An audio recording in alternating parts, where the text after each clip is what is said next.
नमस्कार। इस दिल से के एपिसोड में हम चर्चा करेंगे स्पेशल इंटेंसिव रिवीजन। इसका क्या मतलब है?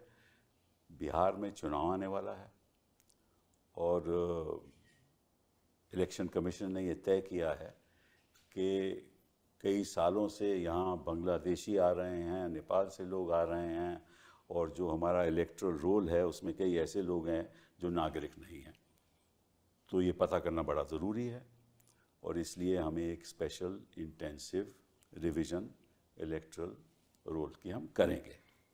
आपको मालूम होगा कि पहले जब भी चुनाव हुए, अभी 2024 में केंद्र के चुनाव हुए इसी इलेक्टोरल रोल के साथ, उसके बाद पहले असेंबली भी इलेक्शन हुए इसी इलेक्टोरल रोल से। तो कहने का मतलब ये है, तब तो बांग्लादेशी नहीं थे, तब नेपाली नहीं थे तो कोई फ़र्क नहीं पड़ता। लेकिन आज ऐसा लगता है कि बहुत ज़रूरी है पता करना कि जो ऐसे लोग हैं जो वोटर हैं और नागरिक नहीं हैं, उनको वोट का हक नहीं देना चाहिए। अब ये तय कौन करेगा? ब्लॉक लेवल ऑफिसर, कि उसको वोट का हक है या नहीं है। कैसे तय करेगा? क्योंकि वो तय करेगा कि ये एक शख्स जो वोटर है, जिसका इलेक्टोरल रोल में नाम भी हो सकता है या नहीं भी है, वो नागरिक नहीं है। अब क्या ब्लॉक लेवल ऑफिसर को ये अधिकार है या नहीं, इसके बारे में मैं संक्षेप में कुछ बताऊंगा। हमारा एक एक्ट है कॉल्ड द सिटीजनशिप एक्ट।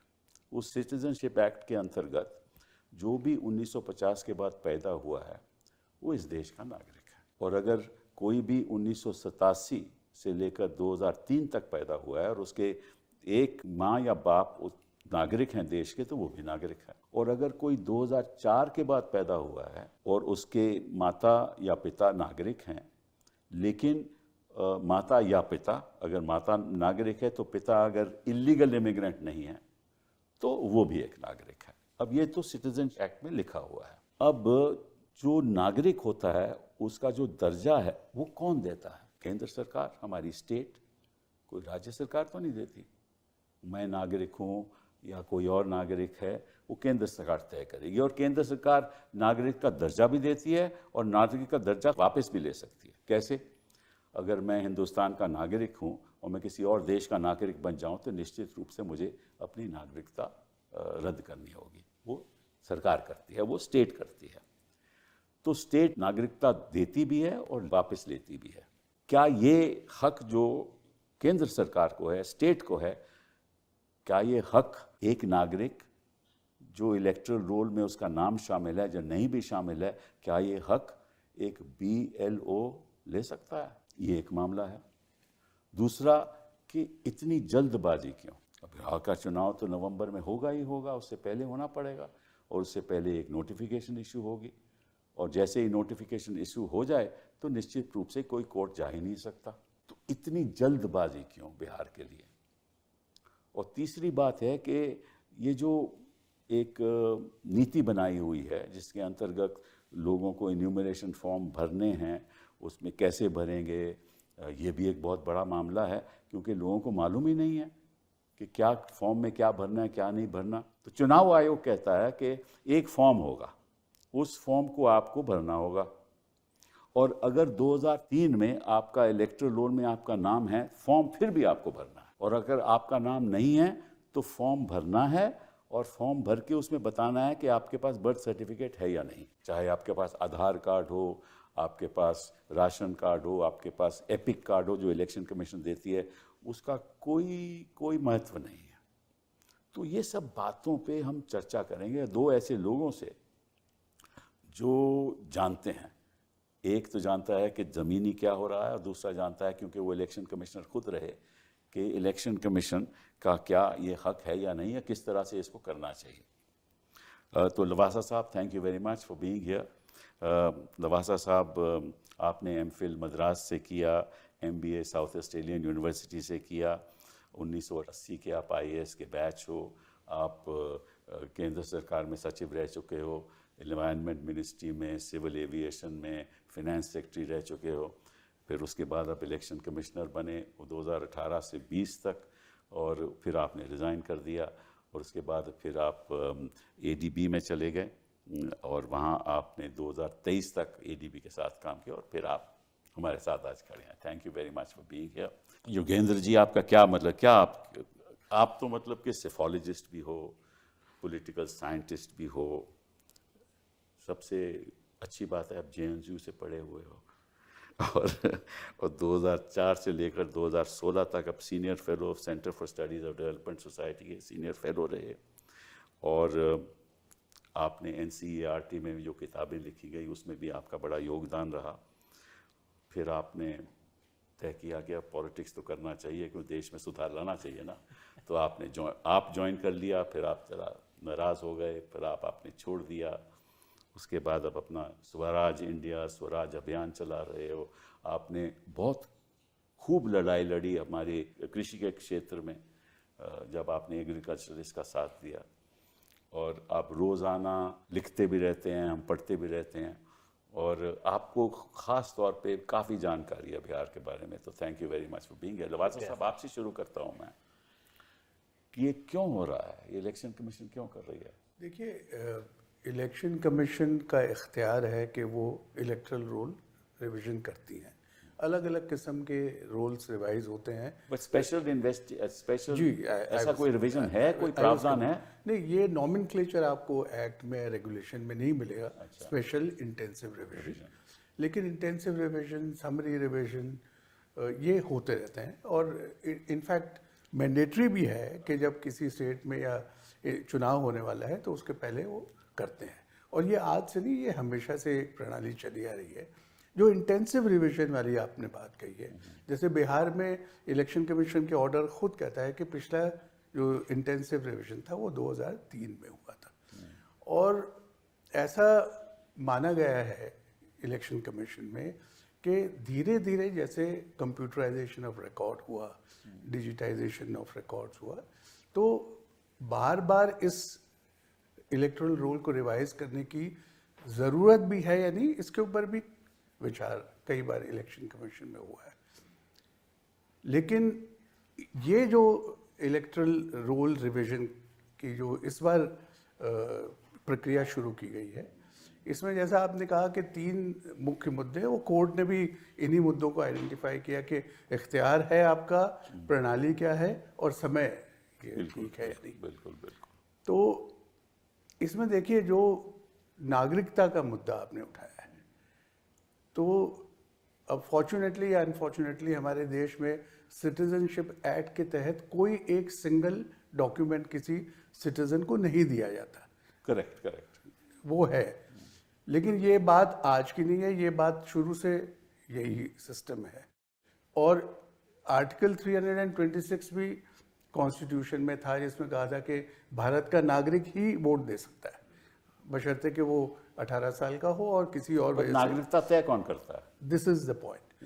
तो in the absence of any particular document given by the government, election commission शुरू से 1950 से जब से इलेक्टोरल रोल बनाना शुरू किया, वो आर्टिकल 326 को भी पूरा करते हैं, और ये भी अपने आप को तसल्ली करते हैं कि भाई कोई गलत या इनएलिजिबल शख्स इसमें ना आए।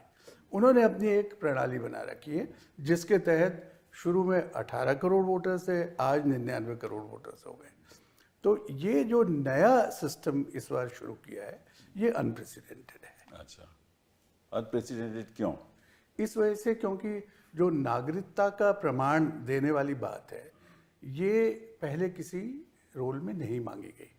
लेकिन ये ज़रूर है कि जो भी क्लेम करता है कि मुझे वोटिंग राइट मिलना चाहिए, वो सर्टिफाई करता है कि मैं सिटीजन हूँ इस कंट्री का, और वो अपनी डोमिसाइल का, बर्थ का प्रूफ देता है।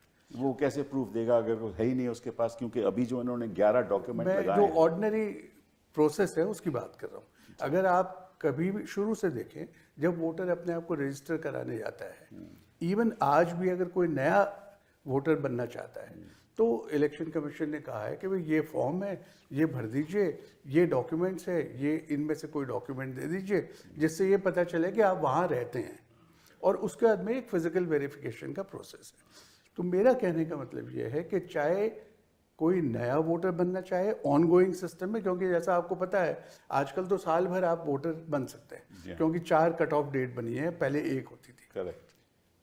तो चाहे नॉर्मल कोर्स में, चाहे आप रिवीजन के टाइम पे, किसी भी तरह से आप अगर वोटर लिस्ट में आना चाहते हैं इलेक्टोरल रोल में, प्रक्रिया वही है। तो ये जो सिटीजनशिप वाली बात है, ये एक नई बात है और इसी से काफ़ी विवाद शुरू हुआ है, क्योंकि सवाल ये है कि जो डॉक्यूमेंट्स आप अभी ले रहे हैं उनसे भी आप नागरिकता कैसे डिटर्मिन करेंगे। और जो ऑर्डर में 24 जून के ऑर्डर में इलेक्शन कमीशन ने ये कहा कि जिनका नाम 2003 की वोटर्स लिस्ट में आ गया उनका presumption of eligibility and presumption of citizenship है। तो लेकिन फॉर्म तो फिर भी उनको भरना पड़ेगा, और अगर नहीं भरेंगे तो वो भी इलेक्टर वोटर लिस्ट का उनका नाम कट जाएगा। लेकिन उसका मतलब ये भी हुआ कि इनडायरेक्टली आप ये कह रहे हैं कि 2003 के बाद जो लोग आए हैं, जब तक वो सेटिस्फैक्ट्री प्रोसीजर पूरा नहीं करते तो उनके वो सिटीजन नहीं है।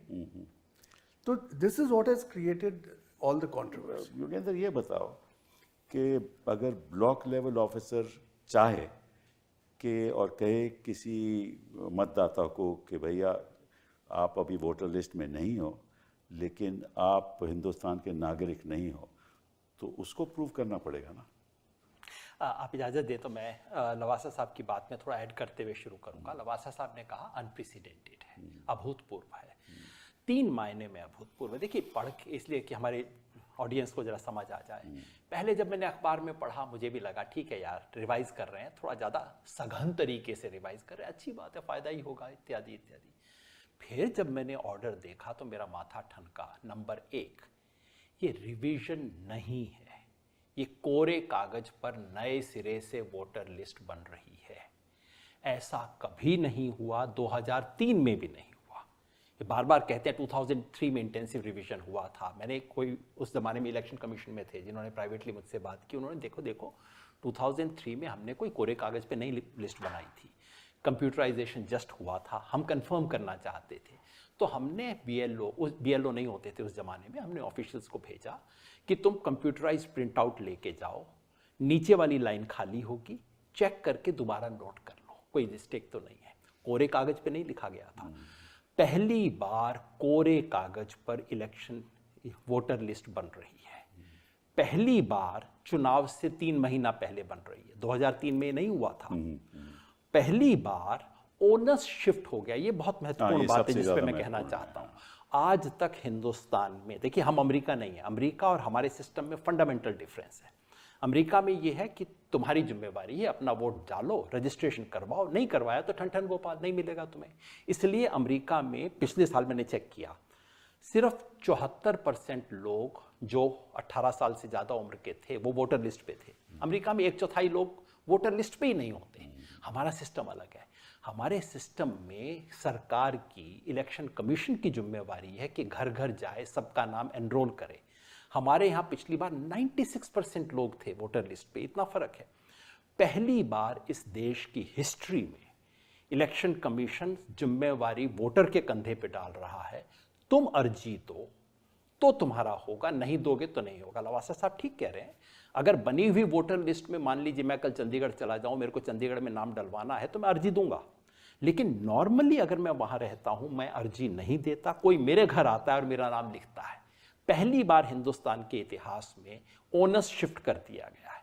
और चौथी नई अनप्रेसिडेंटेड बात, पहली बार हर व्यक्ति से सबूत मांगा जा रहा है। सबूत 2 तरह के हो सकते हैं। अगर क्या सबूत मांगा जा रहा है जरा दर्शकों को जी बिल्कुल, आप समझिए। इलेक्शन कमीशन का जो ओरिजिनल ऑर्डर था वो बता देता हूँ और उसके बाद जो बदल रहे हैं वो भी बता देता हूँ कहानी। ओरिजिनल ऑर्डर कहता था कि अगर आपका 2003 की लिस्ट में नाम है, अब 2003 क्यों जादू की चीज़ है मुझे अभी तक समझ नहीं आया, कि 2003 की लिस्ट में नाम है तो आपको अपने लिए कोई प्रूफ देने की ज़रूरत नहीं है, बस सिर्फ 2003 की लिस्ट का जीरोक्स कॉपी लगा दीजिए। अगर आपका 2003 में नाम नहीं है और आपकी उम्र जैसा आपने बताया 1987 से 2003 के बीच में पैदा हुए हो, तो आप अपना तो लगाओ ही, अपने माँ बाप का बर्थ और प्लेस का सर्टिफिकेट भी लगाओ। ये बिल्कुल ऑर्डर में लिखा हुआ है। जी, सही है। और अगर आप 2004 के बाद पैदा हुए हो, अपना भी लगाओ, माँ का भी लगाओ, बाप का भी लगाओ। इलीगल इमिग्रेंट अगर नहीं है जी, मतलब आप सर्टिफिकेट लगाओ, नहीं लगाओगे तो इलीगल माना जाएगा, है ना।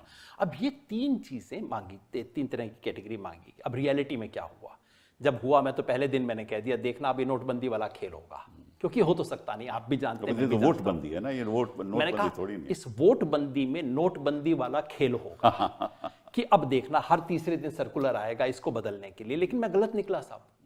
मैंने सोचा था कि जैसे आरबीआई करता है ना, हर तीसरे दिन आरबीआई ने नोटबंदी में किया था, हर दुनिया जानती है, आज से ये नियम बदल गया, कल से ये नियम बदल। इलेक्शन कमीशन उससे भी आगे निकल गया साहब, उसने सारे नियम बदल दिए बिना कोई घोषणा के। अच्छा, पहले उन्होंने कहा कि जिसके माँ बाप का नाम 2000, अगर आपका 2003 में नहीं है लेकिन आपके माँ बाप का है, तो माँ बाप का बर्थ सर्टिफिकेट देने की जरूरत नहीं है, सिर्फ आप जीरोक्स लगा दीजिए 2003 का उनका। बात ठीक है, लेकिन कहीं नोटिफिकेशन नहीं है इसका, सिर्फ ये प्रेस रिलीज में कह दिया गया। दूसरा चेंज ये किया गया, जब उन्हें पता लगा कि तो हो नहीं सकता, तो दूसरा चेंज ये किया गया कि अभी आप सर्टिफिकेट मत लगाइए, सर्टिफिकेट बाद में लगा देना, अभी तो आप अपना पूरा फॉर्म भर के फोटो लगा के सिग्नेचर करके दे दीजिए, सर्टिफिकेट बाद में लगा देंगे। तीसरा चेंज ये हुआ कि आप फोटो भी मत लगाओ। ये बहुत इंपॉर्टेंट है सिब्बल साहब, अगर आपको फोटो भी नहीं लगानी तो दरअसल आपको भरने की जरूरत ही नहीं है। बीएलओ घर पे बैठ के सब भर सकता है, क्योंकि बीएलओ के पास सारी इंफॉर्मेशन तो पड़ी है, ऑलरेडी है। उसको दो चीजों की जरूरत है, आपकी फोटो और सिग्नेचर। सिग्नेचर तो आप जानते हैं कैसे बनते हैं इस देश में, है ना, और फोटो की जरूरत नहीं है। तो अब ये चौथे क्लैरिफिकेशन के बाद, अब ये परिवर्तन के बाद ये खेल शुरू हुआ कि अब बीएलओ बैठ के घर में बनाना शुरू कर दिया। और उसके बाद पांचवा भी हुआ है सिब्बल साहब, वो ये हुआ है कि पटना जैसे शहरों में, और बिहार के चीफ इलेक्टोरल ऑफिसर ने कहा है कि हाँ हमने शहरों में अलाउ किया है, जो इलेक्शन कमीशन वाला फॉर्म था उस फॉर्म को ही छोड़ दिया। तो कौन सा फॉर्म दे रहे हैं? एक मन का बनाया हुआ फॉर्म दे रहे हैं। देखिए, इलेक्शन कमीशन के गाइडलाइंस में क्लियरली था, आपके घर में बीएलओ आएगा, आपको एक फॉर्म देगा, उस फॉर्म पे एक नहीं दो, आपको दो कॉपीज दी जाएंगी फॉर्म दी की। उस फॉर्म पे आपका नाम होगा और आपकी फोटो जो कि वोटर लिस्ट में छपी हुई थी अब तक, वो फोटो छपी हुई होगी, आपको उस फोटो के साथ अपनी नई फोटो चिपकानी पड़ेगी। सही बात। अब पटना वगैरह में, और ये बिल्कुल ऑफिशियली कंफर्म्ड है, तमाम शहरों में अब वो फॉर्म बांट रहे हैं जिसमें कोई नाम नहीं है, कोई फोटो नहीं है, वो फॉर्म तो आप और मैं छपवा सकते हैं। तो ये 5 बदलाव फॉर्म उनके पास है ही, वो तो कोई भी कर लेगा साहब। तो 5 बदलाव सिग्नेचर कहां से लेगा? सिग्नेचर आप जानते हैं देश में कैसे होते हैं, और मैं वेट कर रहा हूं कि इनको अपलोड किया जाए। और मैं गारंटी से कहता हूं सिब्बल साहब, आपके शो पे कह रहा हूं, गंभीरता से कह रहा हूं, वकील का मामला है, कि आप एक गांव का मुझे दिखा दीजिए अपलोड करके, मैं आपके सिग्नेचर चेक करके आपको बता दूंगा ये फ्रॉड है। साधारण भाषा में कहूं, टोटल ये चल रहा है एकदम कागजी काम। चलिए मैं आपसे मतलब कि एक सीधा सवाल पूछता हूँ, ये क्यों फ्रॉड हो रहा है? अगर आपके हिसाब से फ्रॉड है, क्यों? देखिए, फ्रॉड इसलिए है सर कि मैं उन बेचारों को बिल्कुल दोष नहीं देता, ना मैं सीईओ को दोष देता हूँ, ना बेचारे बीएलओ को दोष देता हूँ। अगर दिल्ली में बैठ के आप तुगलकी फरमान निकालोगे और ऊपर से दिल्ली से फोन करोगे, अभी मेरे को नंबर दिखाओ, अरे नंबर क्यों नहीं बढ़ रहे हैं, तो भाई बेचारा बीएलओ क्या करेगा?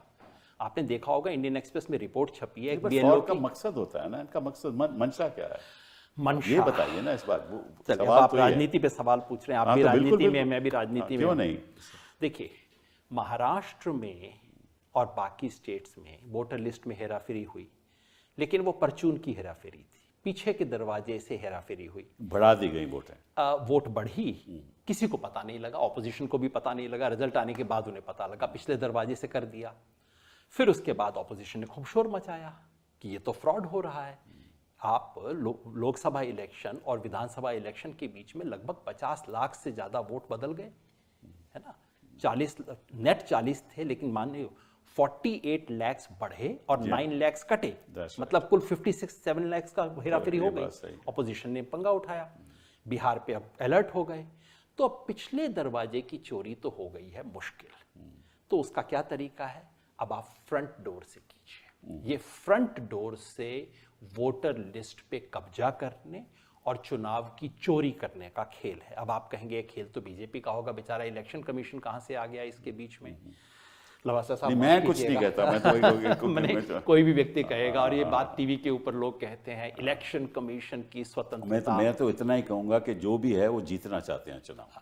सर मैं तो कहता इतना ही हूं, कह सकता हूं। जब टीवी पे मैं सुनता हूं अरे इलेक्शन कमीशन का फैसला है वो तो स्वतंत्र है, मुझे वो याद आता है कि खुशी से मर ना जाते अगर एतबार होता। करेक्ट, सही क्या क्या खेल हो रहा है आप बताइए। इलेक्शन कमीशन डिसीजन लेता है, बीजेपी के लोग जस्टिफाई करते हैं। कोर्ट में आप उस दिन हियरिंग हुई, जी हाँ, जी हाँ। कोर्ट में हियरिंग हुई, कोर्ट का फैसला आया, आधे घंटे में बीजेपी ने क्लैरिफाई करके स्पिन दिया और सारे मीडिया ने उस स्पिन को चलाया।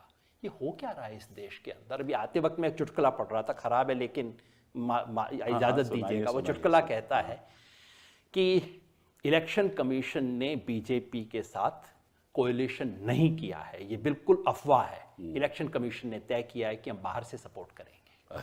अब इस तरह के चुटकुले चल रहे हैं, आप बताइए क्या स्थिति हो गई। लवासा साहब, बिहार की स्थिति सोचिए आप कि जो लिटरेसी है बिहार में वो 61.8% है, नेशनल एवरेज 72.98% है।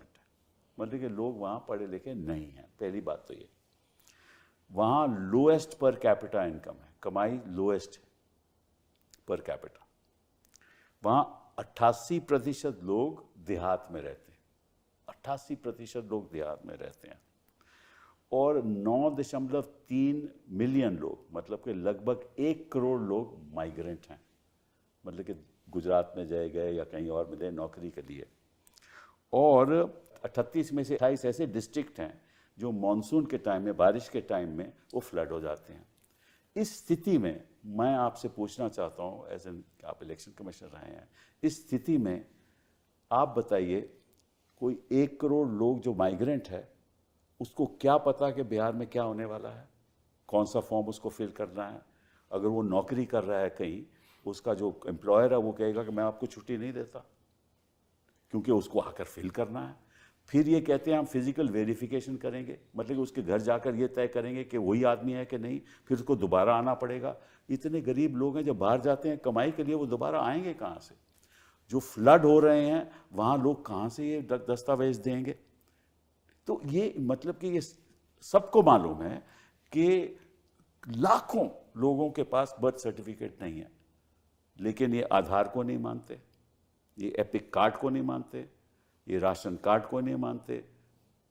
तो मतलब कि मानते किस चीज़ को हैं फिर ये? देखिए, ऐसा है कि जो जो बातें आपने कही वो सब अपनी जगह ठीक है, लेकिन मैं ये कहता हूँ कि अगर ये सब चीज़ें ना भी हो किसी स्टेट में, तब भी इतनी जल्दबाजी में करने का कोई औचित्य नहीं है। ठीक है। मतलब आप अगर नए सिरे से इलेक्टरल रोल बनाना चाहते हैं, और अगर आप ये मकसद है कि इनएलिजिबल वोटर्स को नहीं हम इसके अंदर रहने देंगे, ये this is one of the stated objectives, और जो प्रणाली आपने बनाई, ये प्रक्रिया, वो इतनी इलेबोरेट है, और जिस किस्म के लोगों से आप डील कर रहे हैं, तो ये ज़रूरी है कि आप एडिक्वेट टाइम, समय दें लोगों को, पहले तो समझाएं, और जो स्टेक होल्डर्स हैं उनके साथ बहुत इलेबोरेट बातचीत करें, उनके व्यूज़ जानें कि भाई अगर इस किस्म का हम एक प्रोग्राम चला रहे हैं तो उसको कैसे कार्यान्वित किया जाए। तो मैं ये समझता हूँ कि हमेशा से इलेक्शन कमीशन एक कंसल्टेटिव अप्रोच अपनाता रहा है। इंक्लूसिव, कंसल्टेटिव नहीं, दैट इज इंक्लूसिव। इंक्लूसिव। नहीं, एक तो कंसल्टेटिव, और दूसरा as far as the people are concern, it's a very inclusive empathetic approach कि भाई कोई बात नहीं, जैसे कहा कि no voter should be left behind, हम आपके पास आएंगे और आपका वोट दर्ज करेंगे, एक ड्राफ्ट बनाएंगे, किसी को ऑब्जेक्शन है तो आप ऑब्जेक्शन करो। तो एक तो ये बात है।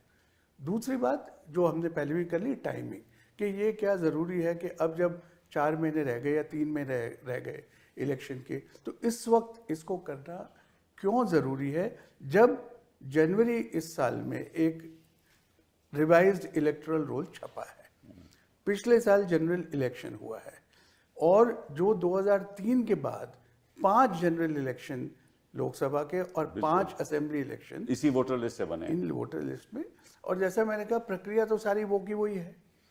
तो ये कंसल्टेटिव अगर अप्रोच हो, जैसे आप पूरे देश में करना चाहते हैं, करिए बात, दीजिए टाइम लोगों को, समझाइए सबको अच्छी तरह। वो होगा कैसे? आप करना भी चाहें, मैं सच में आपको सीधा सवाल पूछना चाहता हूँ, अगर इलेक्शन कमीशन चाहता भी है वो कैसे प्रूव करेंगे कि ये नागरिक नहीं है जब तक उनके पास दस्तावेज नहीं होंगे?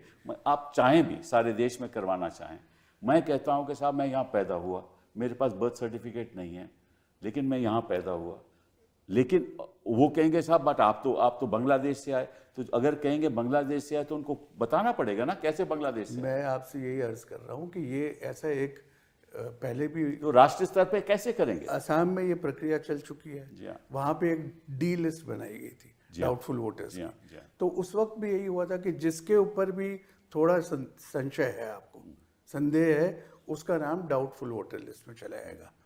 तो उसका दो कॉन्सिक्वेंस हुए। एक तो यह होगा कि इमीडिएटली वोट नहीं दे सकता, जिसका नाम डी लिस्ट में आ गया वो वोट नहीं दे सकता। और उसके बाद जो एक्ट के तहत जो स्टेट ने एक मशीनरी बनाई है वो एडजुडिकेट करेगी कि भाई आपकी वो नागरिकता तो सालों साल लग जाते हैं।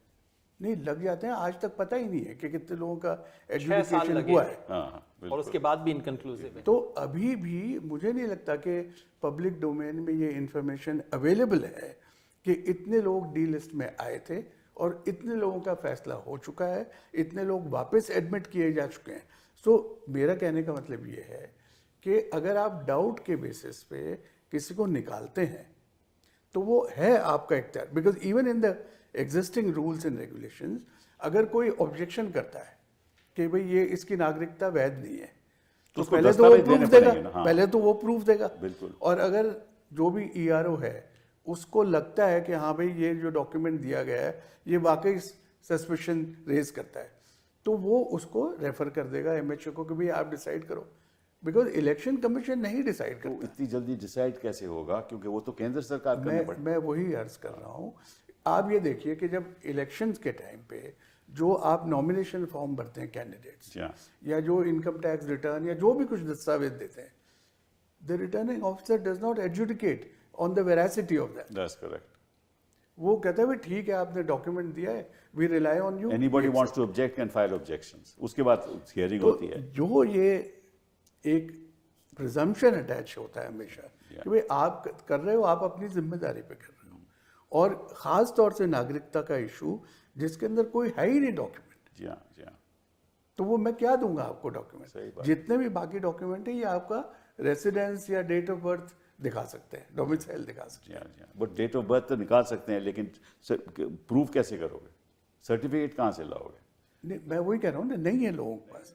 और वो जो डेटा कई जगह छप भी चुका है, और फैक्ट भी ये है कि registration of deaths and birth. अच्छा, बाय द वे मैं आपको एक चीज़ और बताता हूँ कि जो एग्जिस्टिंग सिस्टम है इलेक्शंस का और वोटर्स का, अगर registrar of deaths and births आपको ये एंटर कर लेता है कि भाई ये वोटर मर गया है, तब भी ईआरओ उसका नाम ऑटोमेटिकली नहीं काट सकता, क्योंकि जो सिस्टम है वो ये है कि चलो ठीक है भाई आपने बता दिया कि इसकी डेथ हो गई, तो वो वोट लेकिन नहीं मैं तो देगा। नोटिस दूंगा, हाँ, करेक्ट, सही मैं बात। नोटिस दूंगा और मैं अपनी प्रक्रिया पूरी करूंगा, तब जाके आपका नाम डिलीट करूंगा।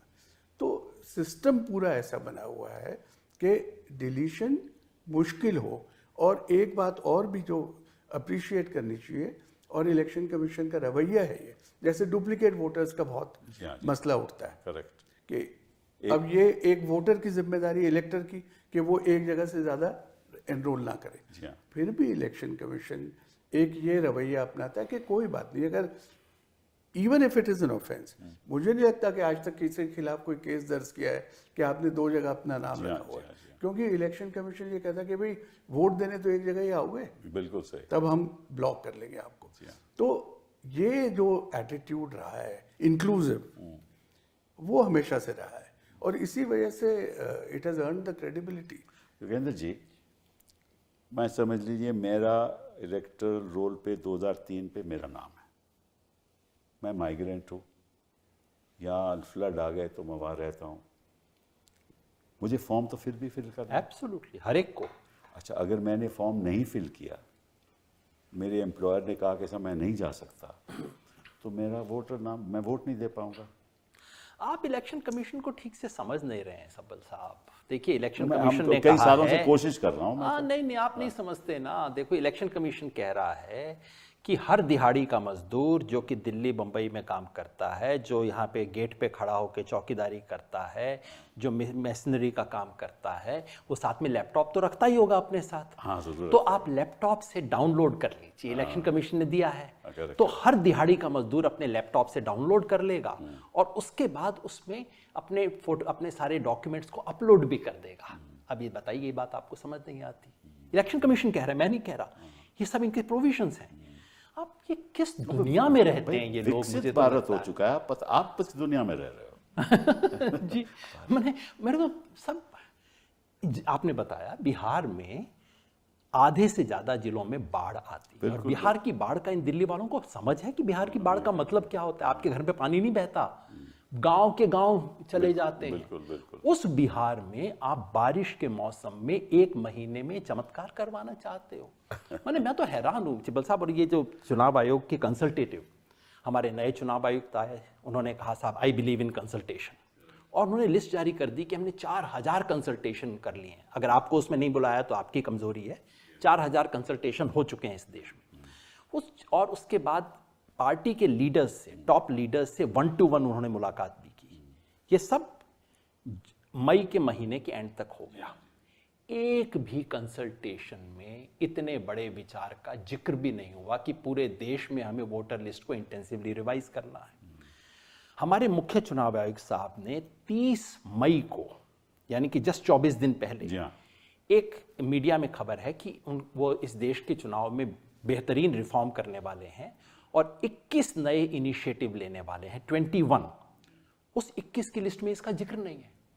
तो मतलब मुझे तो पता नहीं था, बिहार वालों को तो पता नहीं था, खुद इलेक्शन कमीशन को नहीं पता था, चीफ इलेक्शन कमिश्नर को नहीं पता था 30 मई तक। तो 30 मई और 24 जून के बीच में ऐसा क्या हो गया कि अचानक आपको पूरे देश की वोटर लिस्ट को हमें बिल्कुल नए सिरे से लिखना है, इसका इल्हाम हो गया। वोटर लिस्ट में कई प्रॉब्लम्स हैं, बिल्कुल ठीक करनी चाहिए। और अगर मान लीजिए चुनाव आयोग को लग रहा था कि बिहार में कोई विशेष प्रॉब्लम है, हालांकि चुनाव आयोग का ऑर्डर ये कतई नहीं कहता कि बिहार में कोई प्रॉब्लम है, वो कहता है पूरे देश में माइग्रेशन होता है, पूरे देश में लोग इधर से उधर जाते हैं। तो पॉलिटिकल पार्टी का है ना। जी, एग्जैक्टली। बिहार में तो प्रॉब्लम। अगर आपको लग रहा था कि भाई बिहार में अभी भी, हम जनवरी में हमने बैठ के किया है, जनवरी में आपने खुद इलेक्शन कमीशन ने जनवरी में लिस्ट निकाली है, चलिए आपको भरोसा नहीं अपनी लिस्ट पे, आपको लग रहा है इन 3 जिलों में एक्स्ट्रा प्रॉब्लम हो सकती है, special revision is meant exactly for that. Election commission कह सकता है कि 3 जिलों में, 5 तहसीलों में हम स्पेशल वो करवाएंगे, नहीं। आपके पास ये पावर है कि आप कंस्टिट्यूएंसी और आप 10 गांव का करवा सकते हैं। आप कह सकते हैं नेपाल के साथ लगे हुए सब इलाकों का करें, क्योंकि बिहार में फॉरेनर का इशू बांग्लादेश का नहीं है, वो नेपाल का इशू है। खैर, ये सब कर सकते हैं। बांग्लादेश किसी और तरीके से बितवा सकते हैं। पर जो वो मन में, एक्चुअली हिंदी में एक कहावत है साहब, सावन के अंधे को हरा ही हरा नजर आता है। तो ये आजकल वाले जो है, इन्हें भी हरा ही हरा दिखता है सब तरफ, पता नहीं किस मौसम में हुए थे। तो अगर इलेक्शन कमीशन चाहता, उसके पास सारी पावर्स थी जून के महीने में कि ठीक है हम एक और रिवीजन करवाते हैं। ये नए सिरे से वोटर लिस्ट बनाने की कहां से जरूरत पड़ी, कोई मुझे ये समझा। तो आप समझते हो this is a special irresponsible revision? That's a good name, that's a good name, special irresponsible revision.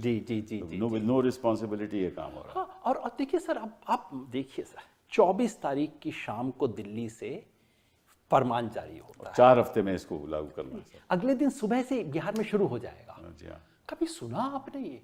अरे ये तो जर्मनी में ऐसी चीजें हैं। ये सरकार इतनी एफिशिएंट है, हाँ। आपको अंदाजा नहीं। हाँ। तो गलती आपकी है कि आप समझ नहीं पा रहे। एग्जैक्टली। क्योंकि ये का बात करते हैं और तुरंत काम शुरू हो जाता है। जी। देखिए, तो 24 तारीख की शाम को यहाँ से ऑर्डर इशू होता है और 25 तारीख की सुबह तक करोड़ों form, unique curated form print होके पहुंच गए और अगले दिन सुबह तक, और बीएलओ का ट्रेनिंग भी हो गया आधी रात को, है ना, क्योंकि शाम तक तो किसी को नहीं पता था।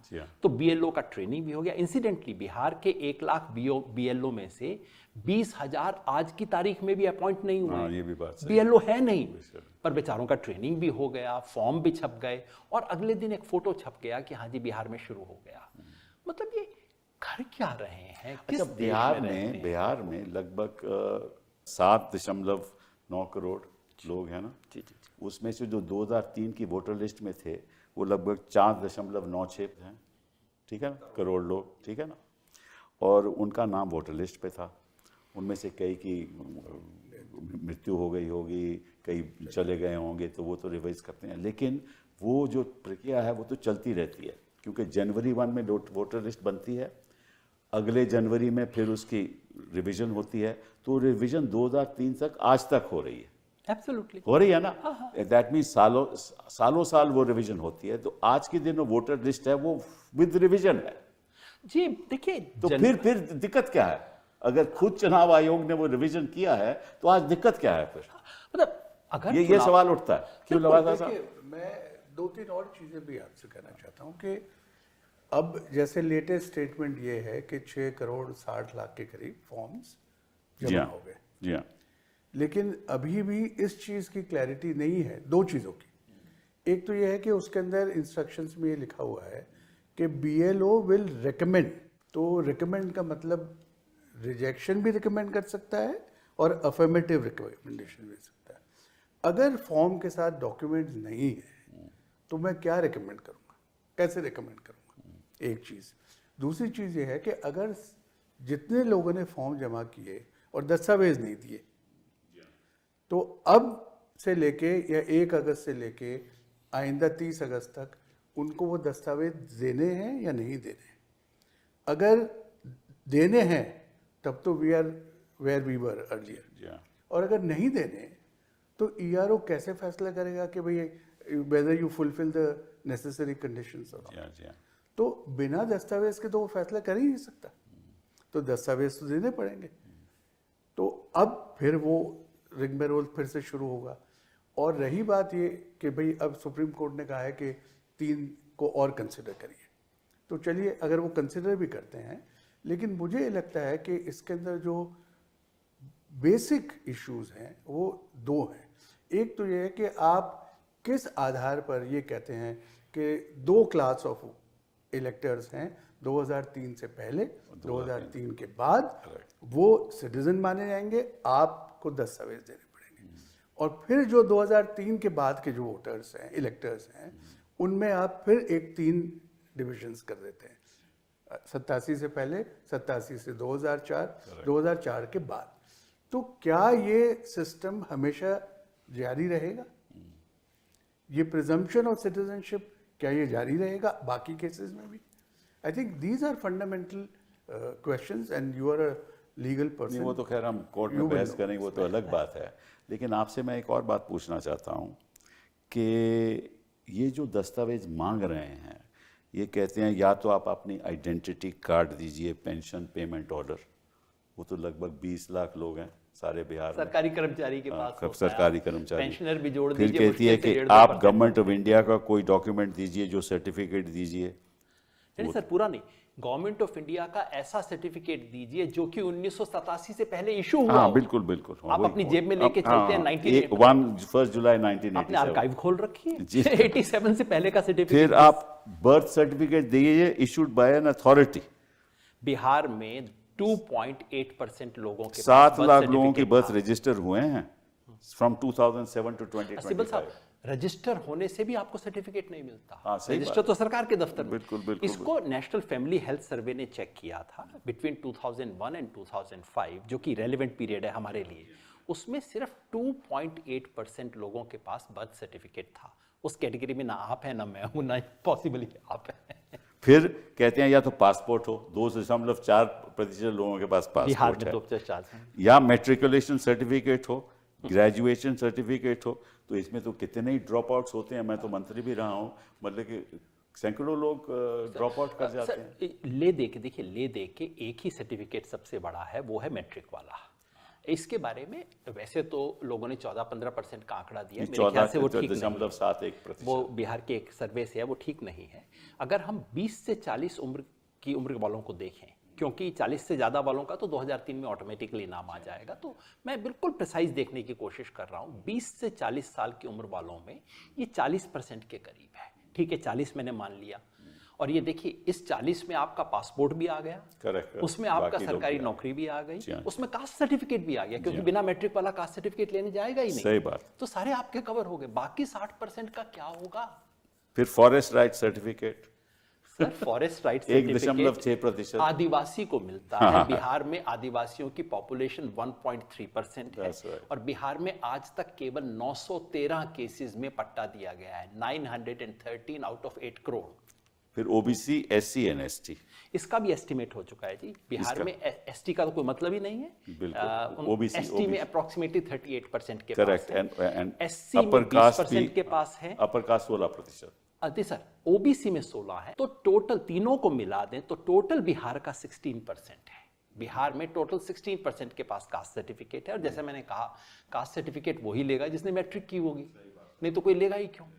अब एक चीज और बिहार में शुरू हुई है, रेजिडेंस सर्टिफिकेट, आवास प्रमाण पत्र, जो कि आपको मिल सकता है। कोई लेता नहीं था, लेकिन अब एक एक जिले में 2-2 लाख एप्लीकेशन शुरू हो गई है। अच्छा, आवास प्रमाण पत्र कैसे मिलेगा? मजेदार कहानी है साहब, सुनिए।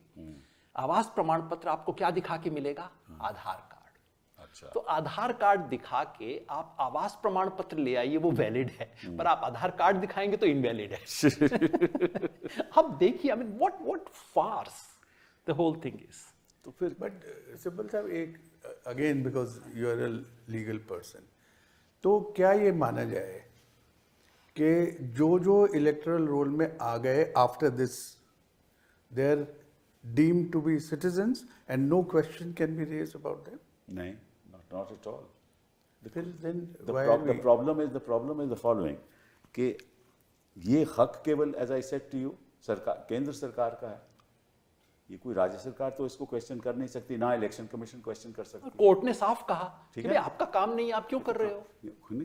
अच्छा, जो क्वेश्चन करेगा उसको दस्तावेज देने पड़ेंगे कि ये आप नागरिक नहीं हो। उसका एक प्रोसेस होना चाहिए, नोटिस होना चाहिए, दस्तावेज उसको मिलेंगे जिसके खिलाफ ये कार्रवाई हो रही है, वो जवाब देगा, फिर उसकी सुनवाई होगी, फिर उसका फैसला होगा, फिर वो कोर्ट में जाएगा, फिर वो अपील में जाएगा, फिर सुप्रीम कोर्ट जाएगा। तब तक तो कई सालों को वोटर ही नहीं रहेगा। इसीलिए मैं कह रहा हूँ कि जो लफ्ज इस्तेमाल किया है कि 2003 तक जो लोग हैं उनकी एविडेंशियरी वैल्यू ऑफ एलिजिबिलिटी वो कैसे एंड प्रिजम्पशन ऑफ वो कैसे मान रहे हैं? वही वो इंपॉर्टेंट कैसे मान रहे हैं आप बताइए? क्योंकि उनका वोटर लिस्ट पे नाम है तो उनकी नागरिकता कोई क्वेश्चन नहीं कर सकता। सर 2003 में ऐसी क्या जादुई चीज हो गई थी जो 2003 में कोई सर्टिफिकेट नहीं मांगे गए थे, कोई सिटीजनशिप का टेस्ट नहीं था। अब ये है 2003 में आपने ऐसा क्या काम कर दिया जिससे 2003 की लिस्ट तो ठीक है और 2007 की लिस्ट ठीक नहीं है, 2010 की लिस्ट ठीक नहीं है, क्योंकि 2003 में कोई डॉक्यूमेंट नहीं मांगा गया, कोई सिटीजनशिप का टेस्ट नहीं हुआ, बिल्कुल रूटीन रिवीजन था जैसे बाकी, बस उसका नाम इंटेंसिव समरी रिवीजन हर साल उसका नाम इंटेंसिव था, बाकियों का नाम समरी था। एक और इंपॉर्टेंट बात है सर, और वो आपने खुद सुप्रीम कोर्ट में उठाई थी। हिंदुस्तान के कॉन्स्टिट्यूशन का आर्टिकल 10 आपको प्रिजम्पशन ऑफ कंटिन्यूटी देता है, ये आपने उठाया था कोर्ट में। एक बार अगर आपको सिटीजन मान लिया गया तो उसके बाद आपको प्रिजम्पशन ये होगा कि आप सिटीजन हैं। अब क्या किया, अगर आपने 10 बार वोट दे दिया तो भाई आपको माना गया ना, वोट वही दे सकता है जो सिटीजन ऑफ इंडिया है। आप 10 बार वोट दे चुके हो, प्रिजम्पशन है। उसके बाद मैं कहता हूं कि नहीं, तुम फॉर्म भरो, फॉर्म नहीं भरा तो टाटा बाय बाय, तुम हिंदुस्तान के सिटीजन नहीं हुए। कैसे हो सकता है? Non inclusion is deletion. तो प्रिंसिपल ये रहा कि भाई एक भी शख्स जिसका हक है वोट करने का उसको आप नजरअंदाज नहीं कर सकते।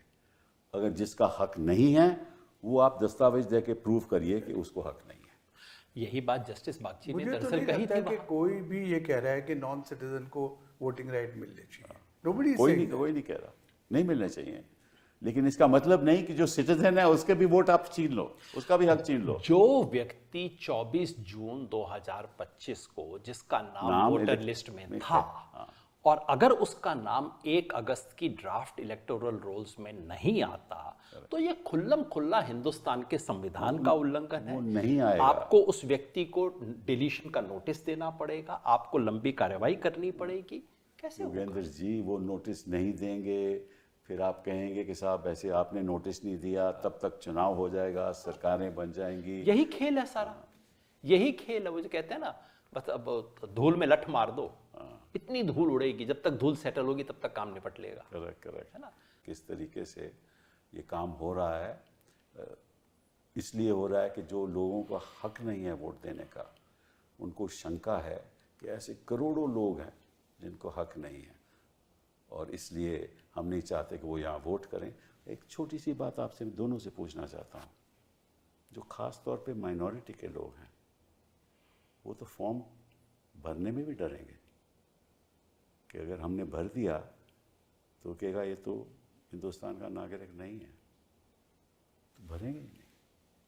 ये भी हो सकता है।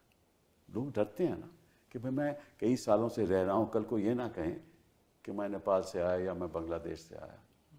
ये भी एक भय है लोगों के मन। 3-4 कैटेगरी का खास भय है। माइनॉरिटी का आपने जिक्र किया, महिलाओं की आप स्थिति देखिए, you know it's a double whammy for women.